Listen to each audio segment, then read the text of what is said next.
कप्तान बाबर आजम की क़यादत में पाकिस्तान क्रिकेट टीम अपनी आंखों में T20 वर्ल्ड कप जीतने का ख्वाब सजाए दुबई पहुंच गई। कौमी टीम को एक रोज़ा आइसोलेशन और कोविड टेस्ट मनफी आने के बाद प्रैक्टिस की इजाज़त होगी।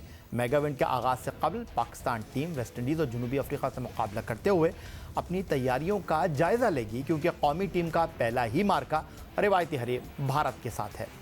बाबर आजम पहली मरतबा किसी ICC इवेंट में क़यादत के फ़राइज़ अंजाम दे रहे हैं। उनकी खुशकिस्मती है कि टीम में चैम्पियंस ट्रॉफ़ी की फ़ातेह टीम के कायद सरफराज अहमद, तजुर्बेकार मोहम्मद हफीज़ और पहले T20 वर्ल्ड कप में टीम पाकिस्तान को फाइनल तक ले जाने वाले कप्तान शुएब मलिक का साथ बाबर आजम को हासिल है।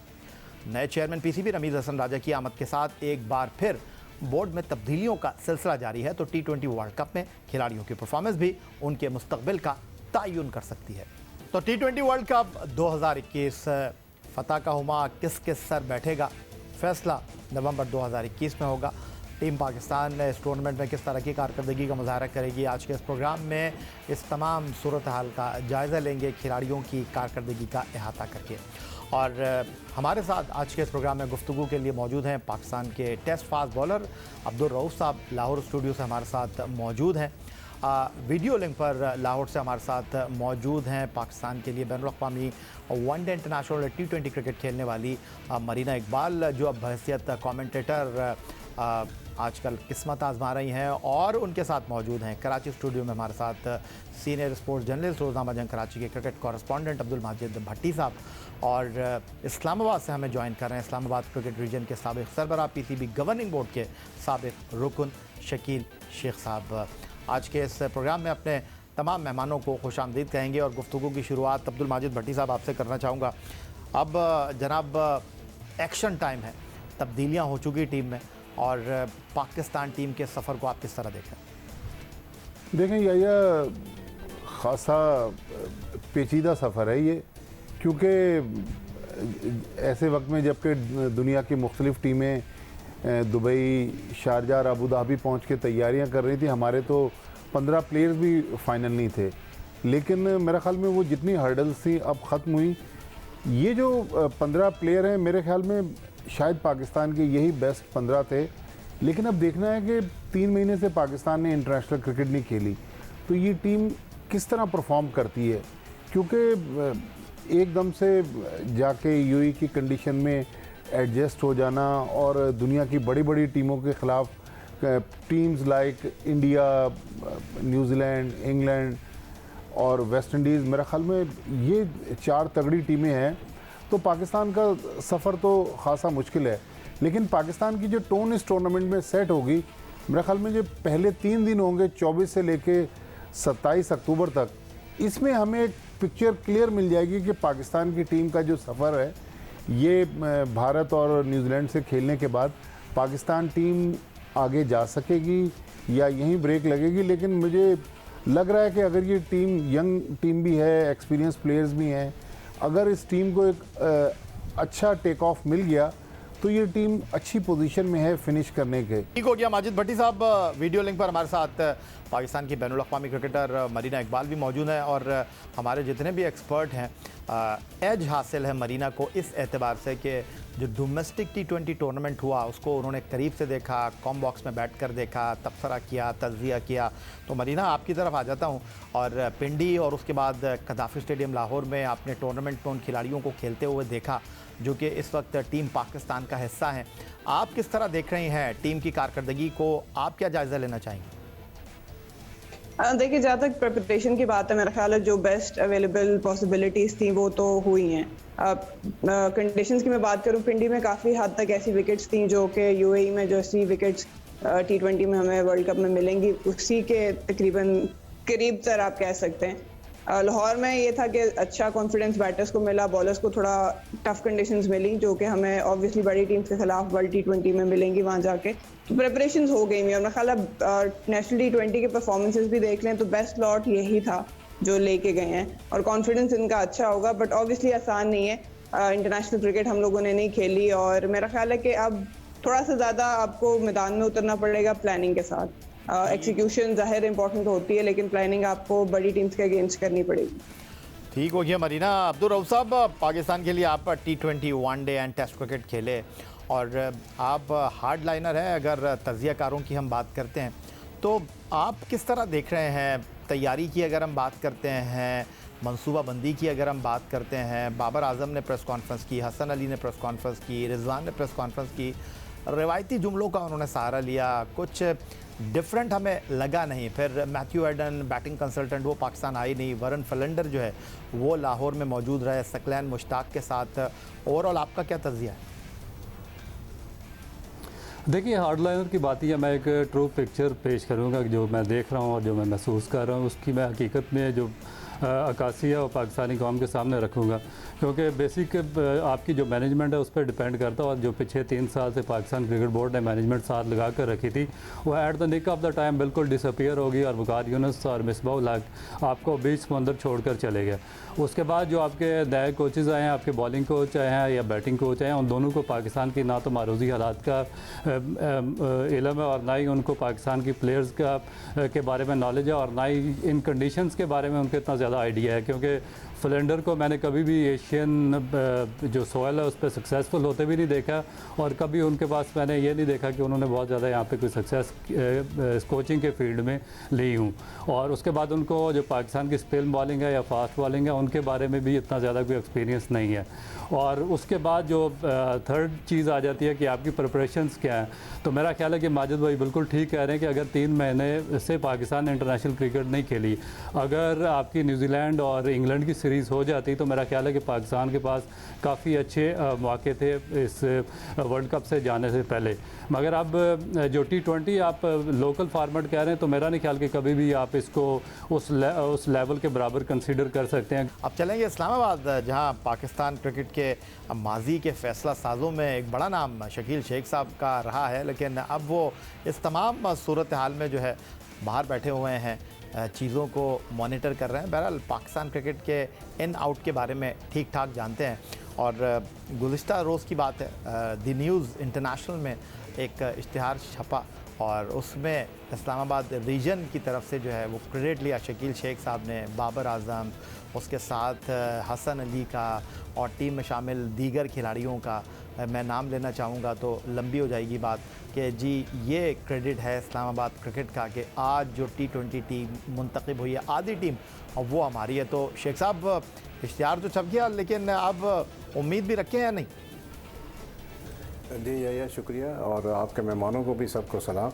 देखिए, पहली तो बात यह है क्योंकि ये पाकिस्तान की टीम है, अब जैसी भी बनी है, चीफ सेलेक्टर ने जो भी कुछ किया है, तो हमें इसके लिए दुआ गो होना चाहिए। और अच्छा, चीफ सेलेक्टर भी इस्लामाबाद के हैं वैसे? जी हाँ, चीफ सेलेक्टर भी हैं, लेकिन मैं आपको बताऊं कि जो 3 साल में हुआ है उसके बाद कोई प्रोडक्ट इतनी अच्छी नहीं आई। अच्छा, मैं इस बात से बिल्कुल एग्री करता हूं कि जो डोमेस्टिक की परफॉर्मेंस है T20 की, ख़ास तौर पे लाहौर और पिंडी के T20 नेशनल कप में, ये कोई ज़्यादा अच्छी परफॉर्मेंस नहीं है। सिवाय ये कि मैं ज़रूर कहूँगा कि इफ्तिखार ने आउटस्टैंडिंग परफॉर्मेंस की है। और आपको पता है कि बहुत सी टीमों में लेफ्ट हैंडेड बैट्समैन हैं, तो अगर ये रेगुलर एक जाते ऑफ स्पिनर तो अच्छा था। हालांकि शुएब को और हफीज़ को शायद चांस मिलने का है कि वो वहाँ पे 2-2 या 1-2 या 3 ओवर ज़्यादा करा सकते, कोटा मेरा ख्याल है मुश्किल ही पूरा करेंगे। मगर आप ये देखें कि पहला मैच ही हमारा, क्योंकि 24 को इंडिया के साथ है, फिर 26 को न्यूजीलैंड के साथ है। न्यूजीलैंड के साथ जो मैच है वो शारजा में है, फिर उसके बाद अफ़गानिस्तान है 2 तारीख को, 2 नवंबर को आपको पता है क्वालिफायर है, और फिर 7 को है। लेकिन ये मुझे इतनी ज़्यादा इसमें नहीं है कि भाई ये पाकिस्तानी टीम जो है इस लिहाज से बहुत बुरा परफॉर्म करेगी। मुझे इसमें यह है कि क्योंकि इंडिया से हम आज राइवल हैं और इंडिया के साथ तकड़ा लड़के खेलते हैं, जज्बे के साथ खेलते हैं, तो मेरा ख्याल है कि ये they will stand against the Indians के भाई वहाँ पे उनको कम से कम जो हालात चल रहे हैं उसमें लड़कों को परफॉर्म करना चाहिए। टीम जो है हमारी बॉलिंग के लिहाज से थोड़ी सी बेहतर लगती है, स्पिनर भी हैं हमारे पास जो वहाँ पे रिक्वायरमेंट थी। जो बैटिंग है ये अपर आर्डर आपका बहुत अच्छा है, सुपीरियर है, और पूरी दुनिया के लिहाज से ये बड़ा स्टैंडर्डाइज और बड़ा अच्छा अपर आर्डर है आपका। लेकिन जैसे ही आप मिडिल आर्डर में जाते हैं तो ये कोई इतना अच्छा नहीं है। लेकिन शेख साहब कहते हैं कि उम्मीद पे दुनिया कायम है, सोच अच्छी रखनी चाहिए, उम्मीद रखनी चाहिए। ठीक है, आपकी राय भी हमारे तक पहुंच चुकी है। मरीना इकबाल, अब्दुल माजिद भट्टी, अब्दुल रऊफ़ और शकील शेख साहब आज के इस प्रोग्राम में हमारे साथ गुफ्तगू के लिए मौजूद हैं। वर्ल्ड कप खेलने के लिए टीम पाकिस्तान पहुंच चुकी है। UAE पड़ाव डाल चुकी है और पहला मुकाबला पाकिस्तान का 24 तारीख को रिवायती हरीफ भारत के साथ है दुबई इंटरनेशनल क्रिकेट स्टेडियम में। मज़ीद गुफ्तगू एक ब्रेक में।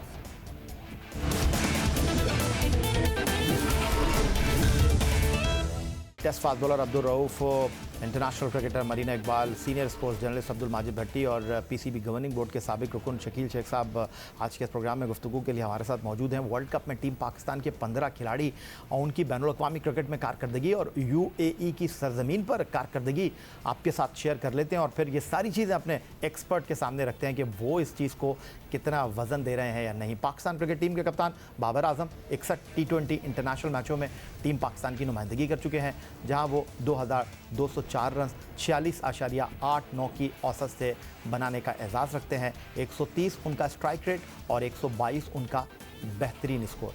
बाबर आजम ने एक सेंचुरी बनाने के साथ 20 निफ सेंचुरियां भी स्कोर कर रखी हैं। और उसके बाद रिजवान की बात करूं तो उन्होंने 43 मैचों में 1065 रन किए हैं, एक सेंचुरी 8 निफ सेंचुरियों के साथ। फिर फ़खर जमान है जिनको बाद में टिकट मिला, 53 T20 मैचों में 1021 रन, 5 उनकी जो है यहाँ पर निफ सेंचुरियाँ हैं। हैदर अली ने 15 मैचों में नॉट आउट 66 बेहतरीन स्कोर के साथ 256 रन बनाए हैं। आसिफ अली 29 T20 मैचों में 344 रन और सरफराज अहमद जिनके नाम कुराए फार निकला 60 मैचों में 812 रन उनके क्रेडिट पर हैं। ऑलराउंडर्स टीम में जो शामिल हैं उनकी कारकर्दगी का भी एक जायज़ा ले लेते हैं। क्या उनकी परफॉर्मेंस रही है बैनुल-अक़वामी क्रिकेट में। शुएब मलिक साहब के 116 मैचों में 2335 रन हैं, उसके साथ 28 विकटें हैं। मोहम्मद हफीज़ साहब के 113 मैचों में 2429 रन हैं, 60 विकटें हैं। शादाब खान के 53 मैचों में 226 रन है, 58 विकटें हैं।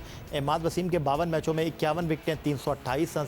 नवाज़ के 24 मैचों में 70 रन और 20 विकटें और वसीम के 4 मैचों में 1 रन और 2 विकटें। फिर फास्ट बॉलर की अगर हम यहाँ पर बात कर लेते हैं, जो फास्ट बॉलर हमारे साथ इस वर्ल्ड कप में मौजूद हैं, उनकी कारकर्दगी का जायज़ा लें तो बैनुल-अक़वामी क्रिकेट में T20 क्रिकेट में उनकी परफॉर्मेंस 23 मैचों में 28 विकटें हारिस रऊफ़ ने हासिल कर रखी हैं, 8.94 उनका इकॉनमी रेट।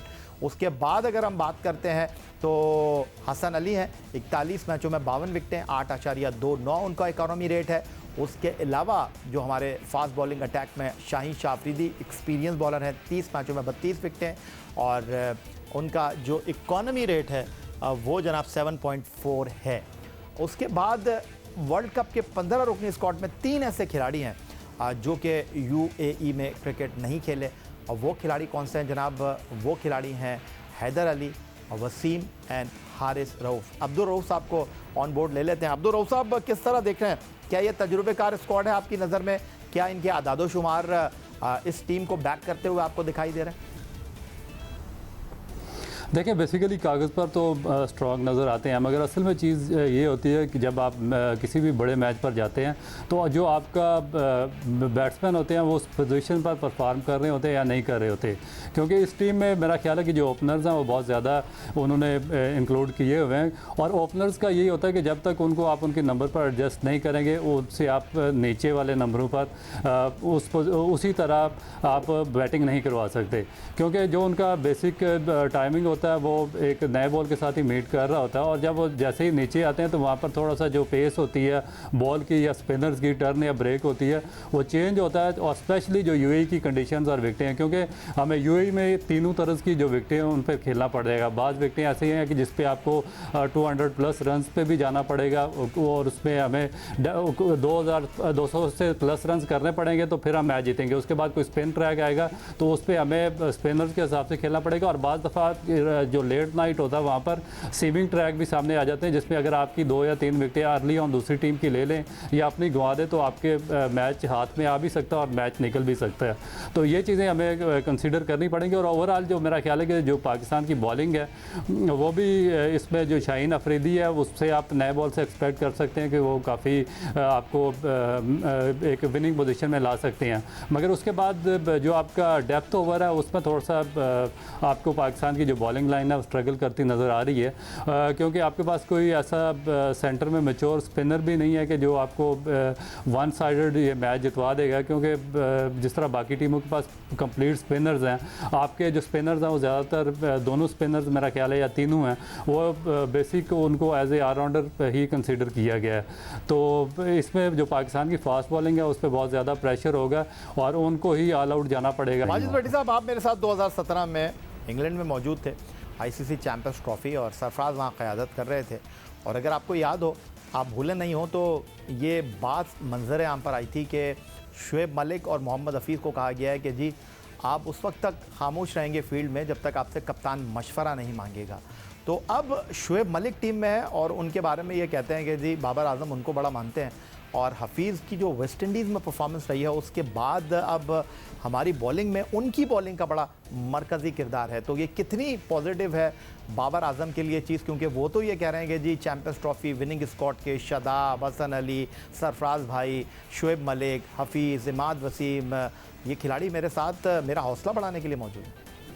देखिए यही है 2017 में जिस वाक़े का आप जिक्र कर रहे हैं, जब टीम पाकिस्तान से रवाना हुई थी तो शहरियार खान साहब और नजम सेठी साहब इन्होंने टीम मैनेजमेंट के साथ जो मीटिंग की थी, मिकी आर्थर भी उस मीटिंग में थे, उसमें ये कह दिया गया था शुएब मलिक और मोहम्मद हफीज़ को कि अगर सरफराज आपसे पूछना चाहें तो पूछ सकते हैं, आपने खुद जाके कप्तान पर इन्फ्लुएंस नहीं करना। इसलिए सीनियर जो थे वो साइड पर थे, सरफराज अहमद खुद ही कप्तानी कर रहे थे, मिकी आर्थर उनको बाहर से मशवरे दे रहे थे, या फिर जो उनके हम ख्याल लोग थे जिनमें बाबर आजम वगैरह थे, अज़हर अली, वो उनको गाइड कर रहे थे। लेकिन अब देखें 2021 में सिचुएशन डिफरेंट है। पिछले साल अगर 2020 का साल ले लें, पूरे साल कोशिश करते रहे बाबर आजम कि किसी तरीके से शुएब मलिक टीम में आए, लेकिन सिलेक्शन कमेटी और जो टीम मैनेजमेंट थी जिसमें मिसबाह उल हक हेड कोच थे वो पेश थे, उन्होंने बहुत रेजिस्ट किया। शुएब मलिक को इंग्लैंड की सीरीज़ के बाद पाकिस्तान टीम में तकरीबन वो 8-9 महीने तक आ नहीं सके, लेकिन मेरा ख्याल में अच्छा हुआ कि कप्तान की बात मानी गई है। हफीज़ भी बॉलिंग में जो पाकिस्तान ने आखिरी T20 जीता वेस्ट इंडीज़ में, उसमें मैन ऑफ द मैच थे। तो मेरे ख्याल में अब कप्तान को उनकी मर्ज़ी की टीम मिल गई। सीनियर्स भी इसमें बहुत ज़्यादा तजर्बाकार प्लेयर्स हैं, जिनमें शुएब मलिक, मोहम्मद हफीज़, सरफराज अहमद ये भी हैं, यंग प्लेयर भी हैं। तो मतलब एक यूथ और एक्सपीरियंस का एक बड़ा ज़बरदस्त कॉम्बिनेशन है। तो मरीना, कुछ दिन पहले जब खिलाड़ियों के साथ रमीज़ हसन राजा साहब ने लाहौर के मुकामी होटल में गुफ्तगू की, तो उन्होंने ख़ास तौर पर इस बात का तस्करा किया कि उनके लिए ये बात अचंभे की है कि वो खिलाड़ी जो कि नौजवान हैं, उनकी कारकर्दगी तजुर्बेकार और जो बैनुल अक़वामी क्रिकेट में अपने आप को मनवा चुके हैं, उनके सामने वो ठान नहीं दिखा रही। उन्होंने ख़ास तौर पर रोमान रईस की बात की, जिन्होंने कम बैक पर शानदार कारकर्दगी का मुज़ाहरा किया। उन्होंने वहाब रियाज का तस्करा किया, अहमद शहजाद की उन्होंने बात की, सरफराज को उन्होंने अप्रिशिएट किया कि जिस तरह उन्होंने वर्ल्ड कप स्क्वाड के शाहीन शाह अफरीदी, हसन अली, हारिस रऊफ़ को हैंडल किया। आप तो वहाँ पर हर मैच को कॉम बॉक्स में बैठकर देख रही थी। क्या आपके लिए ये बात हैरान कुन नहीं है कि जो खिलाड़ी हमारे वर्ल्ड कप के थे वो स्ट्रगल कर रहे थे और उसकी वजह से ही टीम में 4 तब्दीलियां भी हुई? देखिए ऑब्वियसली है, लेकिन आप थोड़ा सा ये चीज़ भी माइंड में रखेंगे, जब वर्ल्ड कप का स्क्वाड अनाउंस हुआ तब उसमें चेंजेस की कोई सच बात भी नहीं हो रही थी। न्यूजीलैंड का टूर जो है, इंग्लैंड का टूर कैंसिल हुआ, उसके बाद ये बात की गई कि नेशनल T20 सारे प्लेयर्स खेलेंगे और उसमें से जो परफॉर्मेंस। वैसे मरीना, मैं खता कलामी की माजरत चाहूँगा आपसे, जिस तारीख को वर्ल्ड कप के लिए टीम अनाउंस हुई थी 6 सितंबर 2021 को चीफ सिलेक्टर मोहम्मद वसीम ने, उसके अगले लम्हे से ये बात ज़बान ज़दे आम थी कि भाई ये टीम नहीं चलेगी, इसमें तब्दीलियां होंगी। और उन लोगों में मैं भी शामिल था और मैंने कहा था 2 से 3 तब्दीलियां होंगी। और जब फिर 2 से 3 तब्दीलियां 8 अक्टूबर को हो गई, फिर मैंने ये कहा था कि जनाब एक तब्दीली और होगी इस टीम में, और अगले दिन शुएब मलिक भी आ गए टीम में। तो ये आप नहीं कह सकती कि वो बेस्ट टीम थी और वही टीम फाइनल थी। मैं ये नहीं कह रही, मैं सिर्फ ये कह रही हूँ कि प्लेयर्स पर्सपेक्टिव से जब आप एक टीम का, एक स्क्वाड का हिस्सा बन जाते हैं, उसके बाद जब आप टूर्नामेंट खेलने जाते हैं जो कि एक ओपन टूर्नामेंट है, नेशनल T20 था, तो कहीं ना कहीं एडेड प्रेशर होता है कि आप वर्ल्ड कप के लिए सिलेक्टेड हैं, आप बेस्ट चॉइस थे और आपको वहां पे प्रूव करना है। और ये एक्सक्यूज कोई भी नहीं होता, लेकिन प्लेयर के माइंड में जरूर होता है कि उसने अपनी जगह जस्टिफाई करनी है। और ऑब्वियसली जब दूसरे प्लेयर्स को जगह मौका मिलता है अपने आप को दिखाने के लिए कि मैं भी यहाँ खड़ा हूँ, मैं भी परफॉर्म कर सकता हूँ, तो वो एक अच्छा कंपटीशन होता है। और उसमें जाहिर है जो ज़्यादा प्रेशर हैंडल कर जाता है वो परफॉर्म भी कर जाता है। तो ये माइंडसेट में ज़रूर प्लेयर के होता है कि मुझे अपनी जगह वर्ल्ड कप स्क्वाड में जस्टिफाई करनी है, जिसकी वजह से एट टाइम्स प्लेयर नहीं परफॉर्म करते और उसी चीज़ को कंपटीशन लेके, चैलेंज लेके दूसरे प्लेयर्स परफॉर्म करते हैं। बहुत शुक्रिया आपका अब्दुल माजिद भट्टी साहब, बहुत शुक्रिया आपका अब्दुल रऊफ साहब, और बहुत शुक्रिया आपका मरीना इकबाल साहब।